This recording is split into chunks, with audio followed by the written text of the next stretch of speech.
안녕하세요. 경희보건의원 정명주 원장입니다. 이번 시간에는 지난 시간에 이어서 다낭성 난소 증후군 환자분들이 주로 궁금해하시는 질문사항으로 내용을 꾸며볼까 합니다.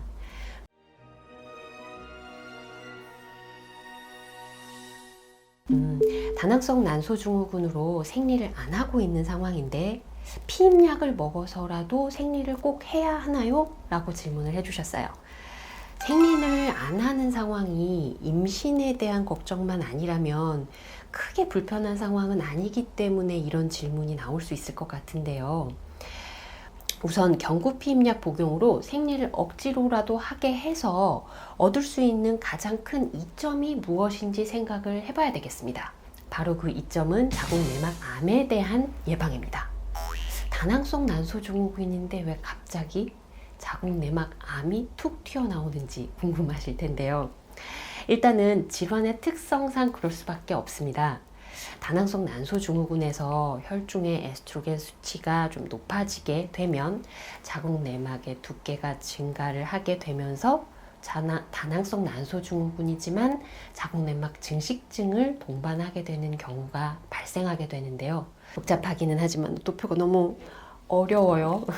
복잡하기는 하지만 알아두는 것이 힘입니다. 네, 간단히 설명을 좀 드려보도록 할게요.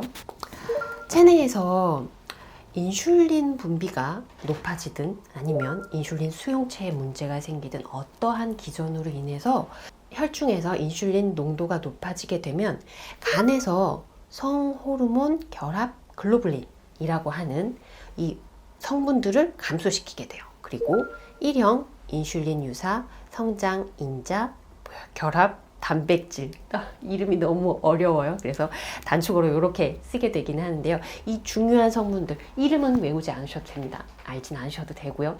이런 중요한 성분들이 줄어든다라는 것에 대해서만 알고 계시면 됩니다. 이런 성분들이 줄어들면 어떻게 되느냐? 얘네들은 성호르몬을 결합하고 있는 물질들이라고 얘기를 드렸어요. 그렇다면 성호르몬을 붙잡아주고 있는 성분들이 부족해지니까 혈중에 율이 떨어져서 돌아다니는, 갈 곳을 잃고 돌아다니는 혈중에 유리된 이 테스토스테론과 에스트로겐의 수치가 높아지게 되는 것입니다. 그래서 내분비 장애로 인해든 대사증후군이든 어떠한 이유로 인해서 고인슐린 혈증이 나타나게 되고, 그렇게 되면 이런 성분들의 감소로 인해서 이렇게 에스트로겐 수치와 테스토스테론 수치가 높아지게 되는 상황이 만들어지게 되는 것이죠. 그리고 아까 이름도 긴 이 성분, 다시 말씀은 안 드릴게요.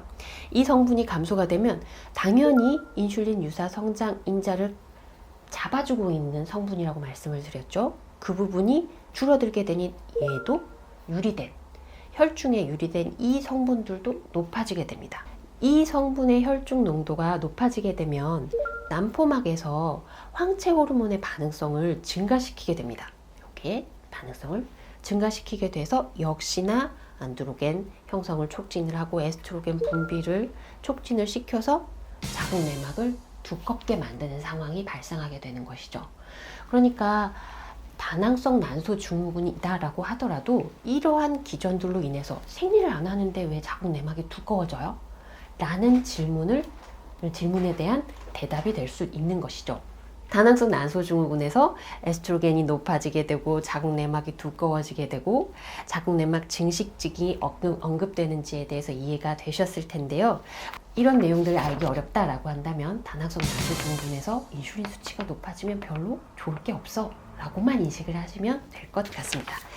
이 내용은 이후에 식이 조절과 운동에 대해서도 얘기를 드릴 때 좀 중요한 내용이니까 요점만 간단히 해서 인식을 하고 계시면 좋을 것 같은데요. 이런 자궁내막 증식증, 자궁내막증과는 전혀 다른 질환이에요. 이런 자궁내막 증식증은 자궁내막이 두꺼워지는 질환입니다. 이 자궁내막 증식증은 자궁내막암으로도 이어질 수 있는 질환이기 때문에 실제 이제 다낭성 난소 증후군 환자분들에게 피임약을 먹어서라도 내막을 떨궈내야 됩니다 라고 얘기를 할 수 있는 근거가 되는 부분인 거죠. 실제로 다낭성 난소 증후군 환자분들에게 있어서 자궁 내막암의 발생 비율이 한 3배 정도 증가가 된 보고가 있기도 하고, 다낭성 난소 증후군에서 에스트로겐 수치가 아까 말씀드린 것처럼 올라가기 때문에 내막이 지속적으로 두꺼워지는 경향이 발생을 하게 되는 경우, 그 경우에서는 흔히들 생리를 하게 해서 내막을 보호할 필요가 있다라고 얘기를 할 수 있게 되는 것인 거죠. 어떠한 상황에서 내막을 떨궈내야 되는지에 대해서는 이해가 가시죠? 피임약의 프로게스테론 성분이 자궁 내막을 과도하게 증식시키는 것을 억제하기도 하기 때문에 이 피임약으로 자궁 내막을 보호할 필요가 있다라고 주장을 하게 되는 것인 건데요. 하지만 모든 다낭성 난소 증후군 환자분들에게 있어서 이렇게 자궁 내막이 두꺼워지는 증상이 발생하나요? 라는 질문에 대해서는 꼭 그렇진 않습니다. 입니다. 실제 내원하시는 환자분들을 살펴보면 자궁 내막의 두께가 7mm에서 8mm 정도 수준, 그러니까 배란이 되지 않으면서 내막이 두꺼워지지 못하는 상태로 그대로 머물러 계시는 분들, 또 10mm 미만의 자궁 내막을 그대로 유지를 하고 배란이 안 되는 상황을 지속하시는 분들이 상당히 많습니다. 실제 에스트로겐 수치가 높아지지 않는 경우들도 많고요. 혈액 검사를 했었을 때에도요.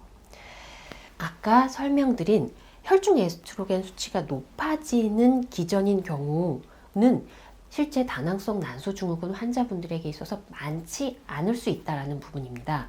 아주 장기적으로 무월경인 상태가 지속되는 경우다라고 한다면 자궁 내막이 얇더라도 자궁 내막에 대한 조직 검사를 권유를 하는 경우도 있기도 합니다만은 그 경우는 아주 드문 경우입니다. 다낭성 난소 증후군에 있어서 피임약을 얘기를 하게 되는 자궁 내막이 두꺼워지는 이러한 상황들은 실제로 정상적인 배란이 이루어지지 않고, 그로 인해서 월경이 정상적으로 이루어지지 않기 때문에 발생하는 문제인 것을 생각을 해보면 단순 피임약으로 주기적인 자궁 내막의 탈락을 유도하는 것은 근본적인 치료 방법이라고 할 수는 없습니다.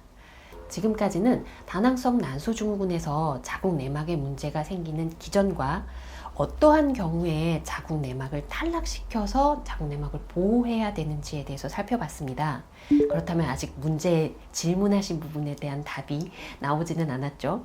다음 시간에 이어서 피임약이 하는 기전과 그 역할들을 설명드리면서 다낭성 난소 증후군 환자분들에게서 피임약을 꼭 복용을 해야 되는지 아닌지에 대한 대답을 설명드리도록 하겠습니다.